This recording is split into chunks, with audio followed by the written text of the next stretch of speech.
Bismillahirrahmanirrahim. Assalamualaikum warahmatullahi wabarakatuh. Baik teman-teman, kembali lagi di pelajaran PAI level 8 dengan saya pribadi Bapak Nurul Yakin SPDI. Dengan tema kita kali ini yaitu lebih dekat kepada Allah Subhanahu wa taala dengan melaksanakan sholat sunnah. Untuk memulai pembelajaran kita kali ini, mari kita mulai dengan bersama-sama membaca basmalah. Bismillahirrahmanirrahim. Dilanjutkan dengan doa sebelum belajar. Berdoa dimulai. Rabbi shrah li sadri wa yassir li amri wahlul 'uqdatam min lisani yafqahu qawli subhanakallahumma la ilma lana illa ma 'allamtana wa 'allimna ma yanfa'una wa barik lana fi ma 'allamtana innaka antal alimul hakim. Shadaqallahul azim. Semoga dengan pembacaan doa tadi, pembelajaran kita kali ini diridhoi Allah Subhanahu wa taala dan menjadi ilmu yang bermanfaat. Baik teman-teman, bagaimana kabar kalian semuanya? Semoga Allah senantiasa memberikan kesehatan kepada kalian dan kepada kita semuanya. Oke, teman-teman, pekan kemarin kita telah menuntaskan bab ketiga. Tentang apa? Tentang hormat dan patuh kepada orang tua. Nah, kali ini kita akan memasuki bab baru, ya, yaitu bab 4 tentang sholat sunnah. Nah, ya, yaitu tentang apa? Sholat sunnah. Seperti biasa, sebelum ke inti pembelajaran, Pak Ikin punya cerita. Mau dengerin semuanya? Oke, fokus, simak, jangan tinggalkan kesempatan ini. Jadi gini teman-teman, ini kisah pada zaman Rasulullah Shallallahu Alaihi Wasallam tentang sahabatnya yang patuh pada Rasulullah Shallallahu Alaihi Wasallam. Siapa itu? Yaitu Abbad bin Bishr. Sekali lagi, Abbad bin Bishr. Nah, suatu ketika kaum muslimin telah memenangkan peperangan, yaitu peperangan Dzatur Riqa. Pulanglah para kaum muslimin dari medan pertempuran. Ya, seperti ini kira-kira. Ya. Pulang dari medan pertempuran, ternyata jarak antara medan pertempuran dengan Madinah cukup jauh karena pulangnya ke Madinah. Seperti itu. Karena larut malam, maka pasukan kaum muslimin bermukim, menginap di suatu tempat. Nah, dengan demikian pasti ada yang jaga teman-teman. Gak mungkin khawatir ada mata-mata atau musuh yang mengintai. Nah, untuk itu, karena sudah larut malam, Rasulullah memerintahkan 2 sahabat. Siapa itu? Yaitu Abbad bin Bishr dan Amr bin Yasir. Wahai Abbad dan Amr, mer, gitu kira-kira teman-teman. Ya. Ya, ada apa ya Rasulullah? Kata sahabat seperti itu. Hari ini kita akan menginap di sini. Tolong jaga pasukan kita. Siap ya Rasulullah. Akhirnya, karena larut malam ya teman-teman, pasukan kaum muslimin istirahat semuanya. Ya. Yang jaga siapa? Abbad dan Amr. Nah, di tengah menjaga, ketika menjaga itu, Abbad melihat Amr dalam keadaan kasihan, karena Amr ketika itu merasa sangat lelah. Kasihan Amr ya, Ammar sangat lelah, tentu Abbad tidak tega memberikan dia untuk menjaga, untuk melanjutkan menjaga. Akhirnya apa kata ya si Abbad? Wahai saudara Ammar, silahkan Anda tidur, Anda istirahat, biar saya yang menjaga. Nanti kita gantian. Akhirnya dengan persetujuan tersebut, Ammar istirahat. Tinggal satu orang teman-teman. Siapa? Abbad. Nah, ketika sendirian menjaga, Abbad terlintas dalam benaknya. Oh iya ya, daripada saya cuman bengong, dengerin suara jangkrik, krik, krik, krik, gitu kan. Mending saya sholat malam, sholat tahajud. Nah, Abbad pun sholat tahajud teman-teman. Ya, di sampingnya Ammar. Apa yang terjadi teman-teman? Ternyata di tengah aktivitas Abbad ada seorang pengintai, sepasang mata yang mengintai Abbad dari jauh. Ketika Abbad melaksanakan sholat malam, tiba-tiba pengintai tersebut, musuh tersebut melancarkan busur anak panah tepat di lengannya Abbad. Tes, kira-kira seperti itu. Ke lengannya teman-teman. Apa yang terjadi? Apakah Abbad menoleh atau Abbad ambil batu lempar? Tidak. Ya, beda teman-teman. Abbad khusyuk melanjutkan salatnya. Ya, ternyata panah gak cuma satu yang datang kepada tubuhnya, yang menghujani tubuhnya tidak cuma satu. Datang panah kedua, ketiga, keempat ke tubuhnya semuanya. Tapi apa yang dilakukan Abbad teman-teman? Ya, Abbad tetap sholat khusyuk sembari mencabut busur tadi dari tubuhnya. Ya, sampai selesai sholat, ya, Ammar masih sanggup menyelesaikan sholatnya sambil mencabut anak panahnya seperti itu. Ketika salam, ketika selesai sholat, barulah dia membangunkan Abbad. Abbad, bangun Abbad, saya berdarah. Nah, kira-kira. Maaf salah. Ammar, bangun Ammar, saya berdarah. Kira-kira seperti itu teman-teman. Mendengar itu, Ammar langsung bangun. Apa yang terjadi teman-teman? Dia sudah melihat kawannya, saudaranya Abbad itu dalam keadaan bersimbah darah dan luka yang di mana-mana situ. Barulah kaum muslimin ketika itu bangun semuanya dan mata-mata itu tadi lari tunggang langgang, lari kabur mereka semuanya seperti itu. Nah, dari cerita ini teman-teman, kita kira-kira bisa mengambil kesimpulan. Bayangin orang sholat ditusuk panah tidak kerasa. Dari saking apanya? Dari saking khusyuknya, dari saking fokusnya, dari saking menyatunya antara Abbad dengan Allah Subhanahu wa taala, teman-teman. Jadi, ya, kira-kira seperti ini ya, itu saudaranya Abbad misalnya seperti itu. Nah, salat malam kemudian ada mata-mata ya. Nah, silakan nih dilihat di sini. Nah, ditusuk ke tubuhnya semuanya teman-teman. Ya, tapi masih khusyuk, masih fokus dalam sholatnya. Itulah bedanya kita dengan sahabat teman-teman. Pertanyaannya, samakah sholat kita dengan sholat para sahabat Rasulullah teman-teman? Samakah ibadah kita dengan yang dilakukan oleh para sahabat teman-teman? Ya. Tapi bukan tidak mungkin teman-teman. Ya, bukan hal mustahil jika kita ingin mencapai tingkat kehusyuan yang tinggi. Nah, ya.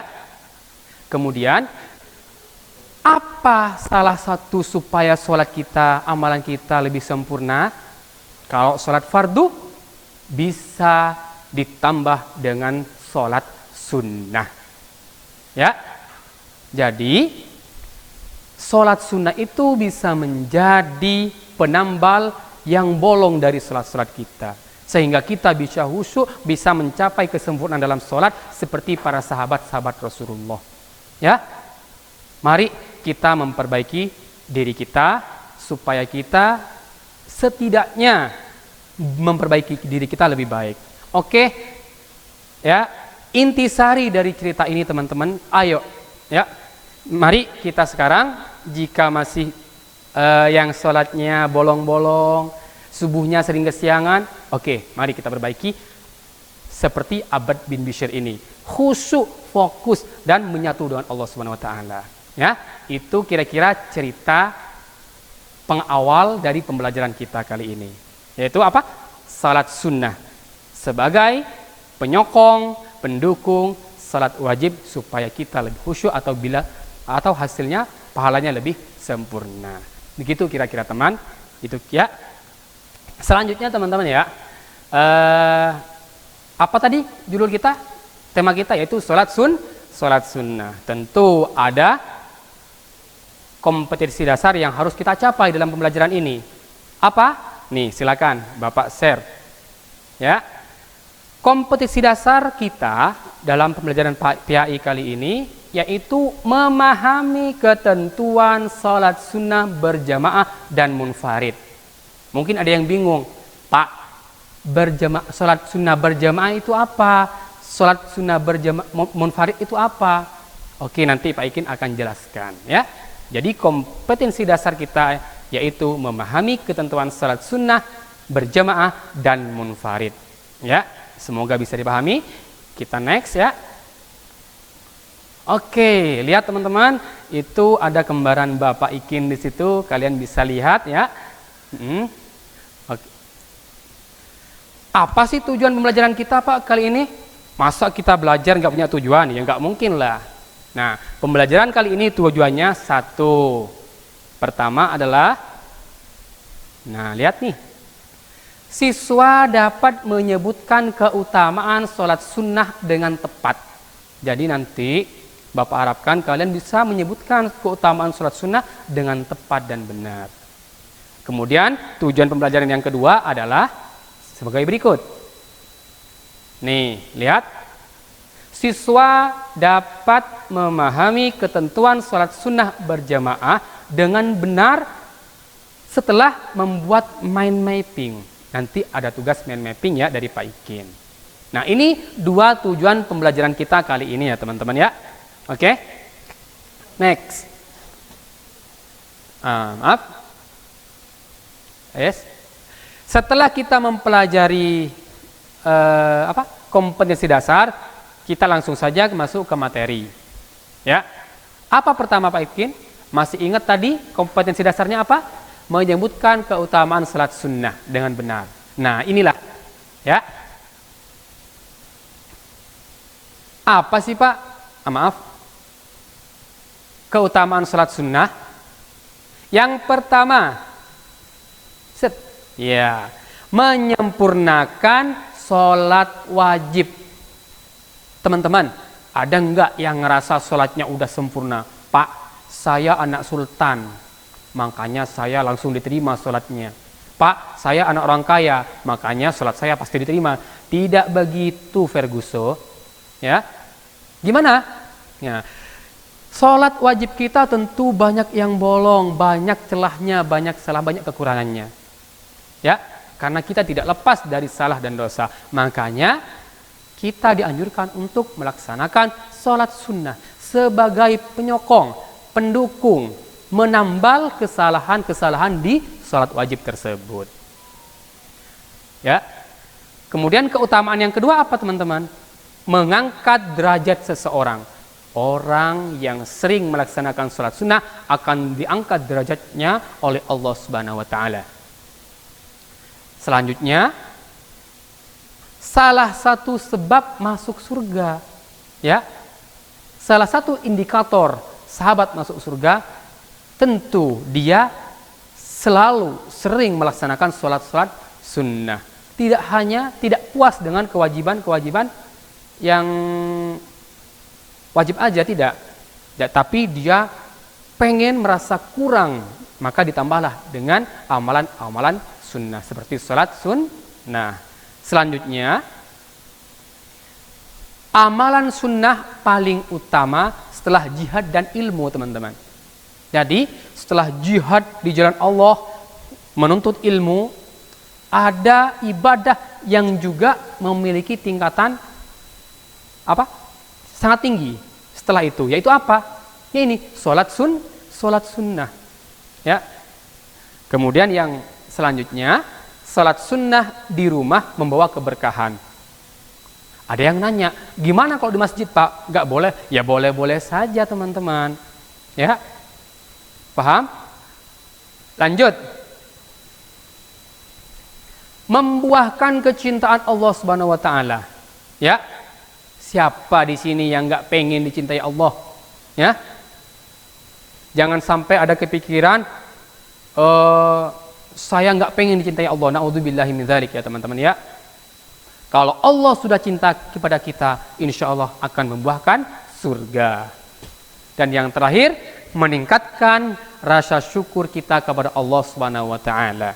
Ya, semakin kita banyak melaksanakan salat sunnah, akan meningkatkan rasa syukur kita bahwasanya kita ini makhluk yang lemah. Ya, itu kira-kira keutamaan salat sunnah. Ya, Pak ingin ulangi, yaitu menyempurnakan salat wajib, mengangkat derajat seseorang, salah satu sebab masuk surga, amalan sunnah paling utama setelah jihad dan ilmu, salat sunnah di rumah membawa keberkahan, membuahkan kecintaan Allah Subhanahu wa taala, dan yang terakhir meningkatkan rasa syukur kepada Allah Subhanahu wa taala. Kira-kira itu ya teman-teman keutamaan salat sunnah. Baik, selanjutnya masuk tema berikutnya, yaitu salat sunnah secara garis besar ada dua, teman-teman. Ya, ada dua. Yang pertama apa?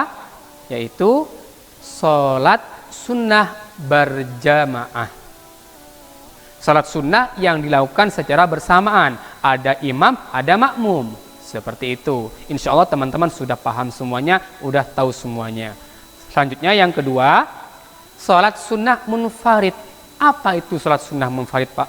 Salat sunnah yang dilaksanakan sendirian. Seperti salat sunnah rawatib dan lain sebagainya. Ya. Jadi ada dua, teman-teman ya. Salat sunnah berjamaah, salat sunnah munfarid. Ini bisa kalian perhatikan di sini. Oke?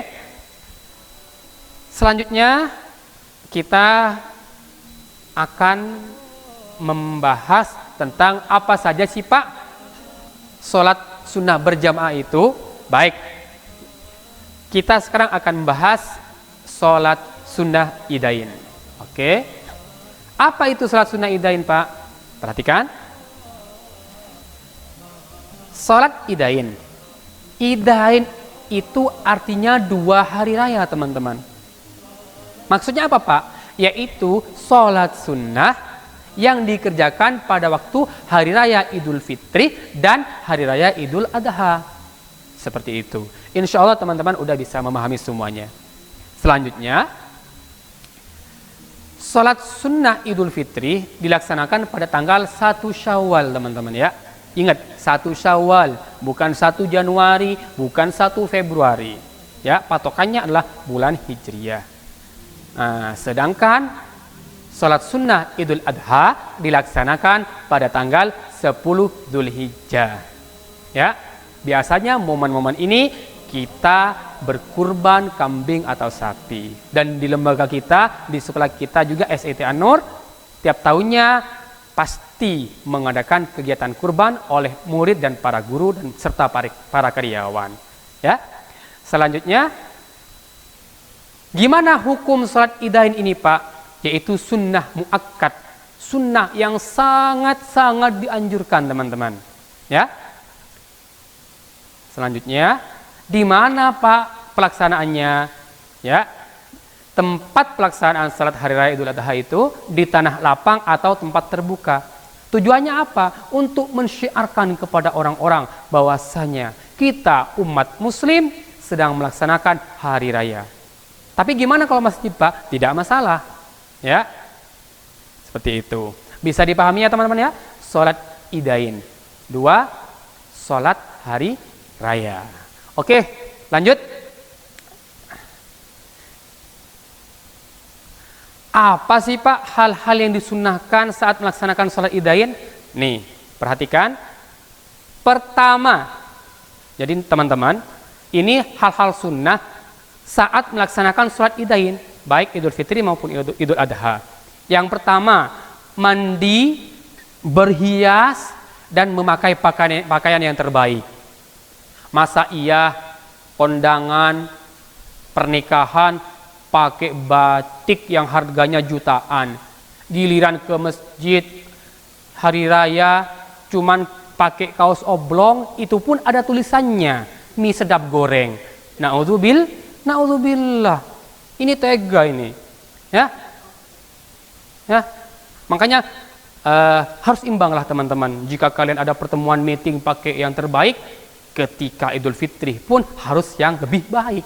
Seperti itu. Oke? Pakai wangi-wangian seperti itu. Lanjut ya teman-teman ya. Disunnahkan makan sebelum sholat Idul Fitri. Jadi sebelum kalian menuju masjid, makan dulu, walaupun sedikit. Gak biasa makan pagi Pak, ya apalah kurma, buah dan lain sebagainya. Itu sunnah ya. Selanjutnya, disunnahkan tidak makan sebelum sholat Idul Adha. Ini kebalikan teman-teman. Kalau sebelum sholat Idul Fitri kita disunahkan makan, kalau sholat Idul Adha tidak disunahkan makan. Lapar Pak, kan cuman bentar pagi doang ya. Setelah itu baru setelah sholat Idul Adha boleh makan. Ini bukan berarti tidak boleh, disunnahkan ya teman-teman. Oke, next, lanjut. Disunnahkan pergi dan kembali melalui jalan yang berbeda. Misalnya nih ya, misalnya masjidnya ada di SMP IT An-Nur ya, rumah kamu ada di Tapir misalnya. Nah, ketika kalian berangkat menuju ke An-Nur, Masjid An-Nur, nanti disunahkan pulangnya lewat di sini, lewat lapangan Fasos, muter. Jauh atuh Pak, nggak apa-apa teman-teman. Sunnah, makin banyak melangkah maka makin banyak pahala yang didapatkan. Seperti itu teman-teman. Oke, bisa dipahami? Itulah 4 hal yang disunahkan saat melaksanakan sholat Idain. Oke, ya, perhatikan di slide itu gambar ketupat, walaupun ketupatnya sedikit memaksa, ya, tidak apa-apa. Oke, lanjut ya teman-teman ya. Oke, terus gimana sih Pak pelaksanaan sholat sunnah Idain? Nah, kan saya belum tahu nih. Misalnya ada yang nanya, misalnya nggak ada yang pernah sholat Idain, ini kebangetan ini ya. Setahun sekali nggak pernah sholat, waduh. Apalagi yang sholat tiap harinya, kayak sholat wajib, fardu, ini namanya terlalu teman-teman. Ya, gimana pelaksanaan sholat sunnah Idain? Oke, pertama dilakukan dengan sholat berjamaah. Ya, dilakukan dengan berjamaah. Ada yang nanya misalnya, Pak, kalau pandemi gimana? Kan banyak corona. Nah, itu beda lagi teman-teman. Ya, kita lihat. Jika di daerah itu nggak ada yang kena corona, ya nggak ada masalah. Kalau emang itu ada corona atau zona merah atau hitam, ya kita boleh melaksanakan di rumah dengan keluarga kita. Ya, seperti yang udah dilakukan kita sebelumnya ini. Ya, baik. Tidak diawali khutbah atau iqomah. Jadi nggak ada iqomah dulu, nggak ada khutbah dulu sebelum sholat. Lanjut. Membaca niat. Gimana niatnya teman-teman? Perhatikan berikut ini. Aduh, maaf ya, sepertinya niatnya ketutupan, nggak masalah. Ya, niatnya seperti ini. Usolli sunnata idil fitri atau idil adha mustaqbilal kiblati makmuman atau imaman lillahi ta'ala. Kalau kita posisi jadi imam, imaman lillahi ta'ala. Kalau jadi makmum, makmuman lillahi ta'ala. Kalau Idul Fitri. Kalau Idul Adha, Idul Adha. Baik, ini ulangi. Usolli sunnata Idul Fitri rok'ataini mustaqbilal qiblati ma'muman lillahi ta'ala. Ini kalau sholat Idul Fitri posisi sebagai makmum. Nanti kalau posisi sebagai imam bisa menyesuaikan pakai imaman lillahi ta'ala. Itu niatnya ya teman-teman, jangan sampai nggak tahu. Lanjut. Takbir sebanyak 7 kali pada rakaat pertama dan 5 kali pada rakaat kedua. Jadi pada rakaat pertama teman-teman takbir Allahu Akbar, Allahu Akbar, Allahu Akbar sebanyak 7 kali. Di rakaat kedua beda lagi jumlahnya, yaitu 5. Allahu Akbar, Allahu Akbar. Jadi setelah sujud pada rakaat kedua itu takbir sebanyak 5 kali. Yang pertama 7 kali, yang kedua yaitu 5 kali teman-teman. Oke, lanjut. Membaca tasbih di antara takbir. Jadi setiap antara takbir itu membaca tasbih. Contohnya Allahu Akbar, subhanallah walhamdulillah wala ilaha illallah, Allahu Akbar. Allahu Akbar, subhanallah walhamdulillah wala ilaha illallah, Allahu Akbar. Begitu seterusnya teman-teman. Jadi membaca tasbih di antara takbir. Bisa dipahami ya insyaallah. Lanjut. Disunnahkan membaca surat Qaf atau Al-Alaq pada rakaat pertama dan surah Al-Qamar atau Al-Ghasyiyah pada rakaat kedua. Ingat, surat Qaf atau Al-Alaq pada rakaat pertama dan surat Al-Qamar atau Al-Ghasyiyah pada rakaat kedua. Seperti itu ya teman-teman ya. Nah, lanjut terakhir, menyaringkan bacaan. Ya. Walaupun siang ini harus dinyaringkan. Misalnya nih, maksudnya apa Pak? Jadi kayak baca Al-Fatihahnya dinyaringkan. Bismillahirrahmanirrahim. Alhamdulillahirabbil alamin. Jadi seperti itu. Enggak diem, tapi dinyaringkan oleh imam. Nah, itu kira-kira teman pelaksanaan sholat sunnah idain, yaitu dilaksanakan berjamaah, tidak diawali khutbah atau iqamah, membaca niat, takbir 7 kali dan 5 kali, kemudian membaca tasbih di antara takbir, membaca surat Qaf atau Al-Alaq pada rakaat pertama dan surat Al-Qamar atau Al-Ghasyiyah pada rakaat kedua. Yang terakhir menyaringkan bacaan. Ya, semoga ini bisa dipahami dan bisa dipraktikkan nanti. Ya, sebelum itu Pak Ikin mengingatkan kembali ya teman-teman ya. Ya. Agar pembelajaran ini tidak hanya mengendap di otak, tahu di otak, kemudian tes KD dapat 100, tidak teman-teman. Yang paling penting nanti praktiknya dalam kehidupan sehari-hari. Ya, bukan cuma sekedar hitam di atas putih, bukan. Tapi nanti gimana kamu mempraktikkan sholat sunnah idain, hal-hal yang disunnahkan kita kayak Idul Fitri atau Idul Adha, apa saja, itu dipraktikkan. Ya, itu yang paling penting dari pembelajaran kita. Emang apa manfaatnya Pak? Sholat teman-teman, jika kita sholatnya benar, maka organ-organ tubuh kita akan merasa sehat. Itu kalau di dunia. Kalau di akhirat beda lagi teman-teman. Ya, pahala yang berlipat ganda. Ya, jadi orientasinya nggak cuma di dunia, tapi juga di akhirat nanti. Seperti itu ya teman-teman ya. Semoga setelah pembelajaran ini sikap kita melaksanakan sholat sunnah lebih baik lagi, lebih rajin lagi, lebih sering lagi daripada sebelumnya. Ya, oke. Mungkin itu saja dari Pak Ikin, teman-teman, untuk materi kita sholat sunnah ya. Namun sebelum kita tutup, ini nih ada oleh-oleh dari Pak Ikin buat kalian ya. Apa sih oleh-olehnya? Nah, silakan lihat di sini. Nah, ini teman-teman, oleh-olehnya tugas ya. Apa tugasnya teman-teman? Ini buatlah mind mapping tentang sholat sunnah Idul Fitri dan sholat sunnah Idul Adha dengan benar dan bagus. Buatlah mind mapping yang bagus ya.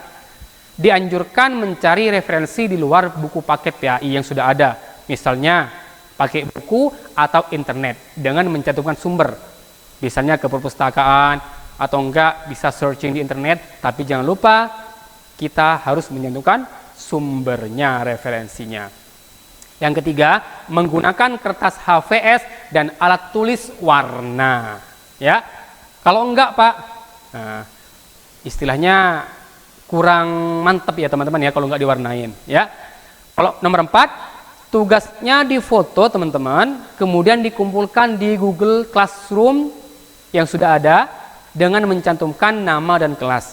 Kita kan sudah punya Google Classroom ya, kelas di sana, silakan di-share di sana, difoto yang jelas nama dan kelasnya. Dan yang terakhir, pengumpulan tugas hari ini jam 16.00. Ya, jangan ditunda lagi. Masih jam 4 sekarang masih jam 1, tidur dulu tidur sampai jam 5. Telat dong, ya. Jangan sampai seperti itu teman-teman ya. Jangan sampai menunda-nunda. Ya. Tolong dikerjakan oleh tugasnya dari Pak Ikin ini. Insya Allah apa yang kalian lakukan akan membawa berkah, akan mendapatkan pahala yang berlipat ganda. Ya, siapa tahu ini menjadi salah satu jembatan kalian menuju surganya Allah Subhanahu wa taala. Amin ya rabbal alamin. Oke, itu aja ya Pak, teman-teman ya dari Pak Ikin. Kalau nanti ada hal-hal yang perlu dimengerti lagi, silahkan dibuka lagi channel An-Nur TV ini ya. Jangan bosen-bosen ngelihat wajah Pak Ikin ya. Salah. Maksudnya jangan bosan-bosan untuk belajar materi PAI. Kalau masih nggak mudeng Pak, nggak paham, boleh menghubungi guru PAI langsung, yaitu Bapak sendiri. Oke ya teman-teman ya, itu aja dari Pak Ikin. Mohon maaf jika ada kesalahan, ada kehilafan, baik perkataan maupun perbuatan dari awal sampai akhir tadi. Ya, semoga apa yang kita pelajari kali ini menjadi ilmu yang bermanfaat sampai kalian nanti, ya, menjadi ilmu yang berkah tentunya dan bermanfaat bagi kehidupan kita sehari-hari. Baik, itu aja dari Pak Ikin materi kita kali ini. Mari kita tutup dengan bersama-sama membaca istighfar 3 kali. Astaghfirullahaladzim, astaghfirullahaladzim, astaghfirullahaladzim. Dilanjutkan dengan doa kafaratul majlis. Subhanakallahumma wa bihamdika asyhadu an la ilaha illa anta astaghfiruka wa atubu ilaik.